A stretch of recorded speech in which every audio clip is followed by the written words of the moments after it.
CPIM-ന്റെ മൂന്നാമത് ദേശീയ സംഘടനാ പ്ലീനത്തിന് കൊൽക്കത്തയിൽ തുടക്കമായി. ചരിത്ര പ്രസിദ്ധമായ ബ്രിഗേഡ് പരേഡ് മൈതാനത്ത് 10 ലക്ഷത്തോളം പേർ അണിനിരക്കുന്ന മഹാറാലിയോടെയാണ് പ്ലീനത്തിന് തുടക്കമാകുന്നത്.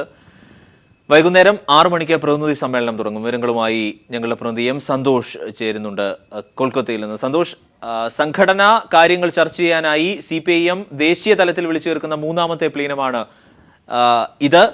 നിലവിലെ സാഹചര്യത്തിൽ എത്രത്തോളം രാഷ്ട്രീയ പ്രാധാന്യമാണ് ഈ പ്ലീനത്തിനുള്ളത്? ഒപ്പം ഇന്നത്തെ നടപടിക്രമങ്ങൾ കൂടി.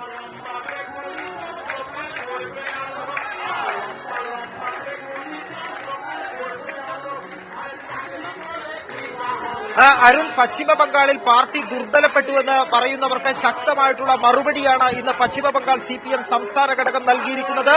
കൊൽക്കത്ത നഗരം ഇന്നുവരെ കണ്ടിട്ടുള്ളതിൽ വെച്ച് ഏറ്റവും വലിയ ഒരു ജനസഞ്ചയത്തിനാണ് ഇപ്പോൾ കൊൽക്കത്ത നഗരം സാക്ഷ്യം വഹിച്ചിരിക്കുന്നത്. മണിക്കൂറുകൾ ആയി കൽക്കത്തയിലെ ഗതാഗത സംവിധാനം ഉൾപ്പെടെ പൂർണ്ണമായും ഇപ്പോൾ താറുമാറായിരിക്കുകയാണ്. പശ്ചിമ ബംഗാളിന്റെ 20 ജില്ലകളിൽ നിന്നുള്ള 77,000 ബൂത്ത് കമ്മിറ്റികളിൽ നിന്നും CPM-ന്റെ പ്രവർത്തകർ ഇവിടെ ഈ ചരിത്ര പ്രസിദ്ധമായ ബ്രിഗേഡ് പരേഡ് മൈതാനത്ത് തടിച്ചുകൂടിയിരിക്കുന്നു. വലിയ ഒരു പൊതുസമ്മേളനം, 10 ലക്ഷം പേരെയാണ് പാർട്ടി പ്രതീക്ഷിച്ചതെങ്കിൽ കൂടിയും അതിൽ ഈ ബ്രിഗേഡ് പരേഡ് മൈതാനം നിറഞ്ഞു കവിഞ്ഞ് മുഴുവൻ കൽക്കത്ത നഗരം CPM പ്രവർത്തകരെ കൊണ്ട് നിറഞ്ഞിരിക്കുകയാണ്. ഏതായാലും CPM-ന്റെ ശക്തമായ ഒരു തിരിച്ചുവരവിന്, പശ്ചിമ ബംഗാളിലെ തിരിച്ചുവരവിന് ഈ ഒരു പാർട്ടി പ്ലീനം സഹായകരമാകും, വഴിയൊരുക്കും എന്ന് തന്നെയാണ് CPM പ്രവർത്തകർ പ്രതീക്ഷിക്കുന്നത്.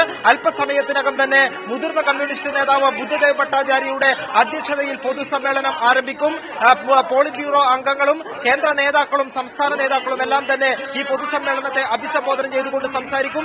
ഏതായാലും CPM-ന്റെ ചരിത്രത്തിലെ വളരെ നിർണായകമായിട്ടുള്ള ഒരു പ്ലീനമായി തന്നെ കൊൽക്കത്ത പ്ലീനം മാറാൻ പോകുകയാണ്. നിലവിലെ ദേശീയ രാഷ്ട്രീയ സാഹചര്യം, വർഗീയ ശക്തികൾ, തീവ്ര വലതുപക്ഷ ശക്തികൾ രാജ്യത്ത് പിടിമുറുക്കിക്കൊണ്ടിരിക്കുന്ന ഒരു സാഹചര്യം, അതോടൊപ്പം തന്നെ നവ ഉദാരവൽക്കരണ സാമ്പത്തിക നയങ്ങൾ ജനജീവിതം ദുസ്സഹമാക്കിയിരിക്കുന്ന ഒരു സാഹചര്യം. ഈ സാഹചര്യത്തിൽ പാർട്ടിയെ കൂടുതൽ കരുത്തായി മുന്നോട്ട് കൊണ്ടുപോകുന്നതിന് വേണ്ടിയാണ് CPM ഇത്തരത്തിലുള്ള ഒരു പ്ലീനം വിളിച്ചു ചേർത്തിരിക്കുന്നത്. 1978 സാൽക്കിയ പ്ലീനത്തിന് ശേഷം 37 വർഷങ്ങൾക്ക് ശേഷമാണ് പാർട്ടി പ്ലീനം ചേരുന്നത്. ഈ പ്ലീനം പ്രധാനമായും ചർച്ച ചെയ്യപ്പെടുന്ന വിഷയം വിവിധ ജനസമൂഹങ്ങളെ, വ്യത്യസ്ത സമൂഹങ്ങളിലുള്ള വിവിധ വിഭാഗങ്ങളെ പാർട്ടിക്ക് ഒപ്പം നിർത്തിക്കൊണ്ട് വരുന്ന എം സന്തോഷാണ് വിവരങ്ങൾ നൽകിയത് കൊൽക്കത്തയിൽ നിന്ന്. പ്ലീനം റാലിയിൽ പങ്കെടുക്കാൻ കേരളത്തിൽ നിന്നും നിരവധി പേരാണ് കൊൽക്കത്തയിൽ എത്തിയിട്ടുള്ളത്. പാർട്ടി നിർദ്ദേശമില്ലാതെ സ്വന്തം ചെലവിലാണ് ഓരോരുത്തരും കൊൽക്കത്തയിൽ എത്തിയിട്ടുള്ളത്. കൊൽക്കത്തയിൽ നിന്നും എം സന്തോഷിന്റെ റിപ്പോർട്ട്. പാർട്ടി പ്ലീനത്തിന്റെ ആവേശം ഉൾക്കൊള്ളാൻ കേരളത്തിൽ നിന്ന് നിരവധി പാർട്ടി പ്രവർത്തകർ പശ്ചിമ ബംഗാളിലെ കൊൽക്കത്ത നഗരത്തിൽ എത്തിയിട്ടുണ്ട്. പാർട്ടി പ്ലീനത്തിന്റെ മഹാറാലി നടക്കുന്ന ഈ സമ്മേളന വേദിക്കരികിൽ ഇവരെ വളരെ ആവേശത്തോടു കൂടിയാണ് നിലയുറപ്പിച്ചിട്ടുള്ളത്. നമുക്ക് അവരോട് തന്നെ ചോദിക്കാം, എന്താണ് ഇത്തരത്തിൽ പാർട്ടി നിർദ്ദേശപ്രകാരമാണോ ഇവിടെ വന്നിട്ടുള്ളത്?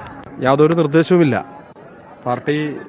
പാർട്ടിയുടെ ഈ പ്ലീനം നടക്കുന്ന ഇന്നത്തെ രാഷ്ട്രീയ സാഹചര്യം, ഈ ഇന്ത്യ രാജ്യത്തെ സാധാരണ ജനങ്ങളെ രാജ്യം ഒന്നായി കാണണം എന്നാഗ്രഹിക്കുന്ന എല്ലാവരെയും സംബന്ധിച്ച വളരെ പ്രധാനപ്പെട്ട ഒരു സമ്മേളനമായി, ദേശീയ തലത്തിൽ ശ്രദ്ധിക്കപ്പെടുന്ന ഒരു തീരുമാനങ്ങൾ എടുക്കാൻ സാധ്യതയുള്ള ഒരു പ്ലീനമായി ഈ പ്ലീനം മാറും എന്ന പ്രതീക്ഷയിലാണ് നമ്മുടെ രാജ്യത്തെ ജനങ്ങളാകെ ഇന്നത്തെ സാഹചര്യത്തെ നോക്കിക്കാണുന്നത്. വിശേഷിച്ച് ഞങ്ങളെ സംബന്ധിച്ചിടത്തോളം കേരളത്തിലെ മലപ്പുറം ജില്ല പോലുള്ള ജില്ലയിൽ വർഗീയതയ്ക്കെതിരായി വിട്ടുവീഴ്ചയില്ലാത്ത സമരം നടത്തിക്കൊണ്ടിരിക്കുന്ന ഇടതുപക്ഷത്തിന് കൂടുതൽ കരുത്ത് പകരാൻ ഇന്നത്തെ ഇന്ത്യൻ രാഷ്ട്രീയ സാഹചര്യത്തിൽ ഈ പ്ലീനം വളരെ സഹായകരമാകും എന്നാണ് ഞങ്ങൾ പ്രതീക്ഷിക്കുന്നത്. ഈ പ്രവർത്തകരുടെ, കൽക്കത്തയിലുള്ള പ്രവർത്തകരുടെ പ്ലീനത്തോടനുബന്ധിച്ചുള്ള ആവേശം എത്രത്തോളമാണ്? എങ്ങനെയാണ് കൽക്കത്തയിൽ സഖാക്കളെ വിട്ടുപോയ ഒരു പ്രസ്ഥാനം വീണ്ടും വളരെ ശക്തിപൂർവ്വം തിരിച്ചു കൊണ്ടുവരണമെന്നുള്ള ഒരു ആവേശമായ പ്രവർത്തനമാണ് ഞങ്ങളിപ്പോൾ കണ്ടുകൊണ്ടിരിക്കുന്നത്.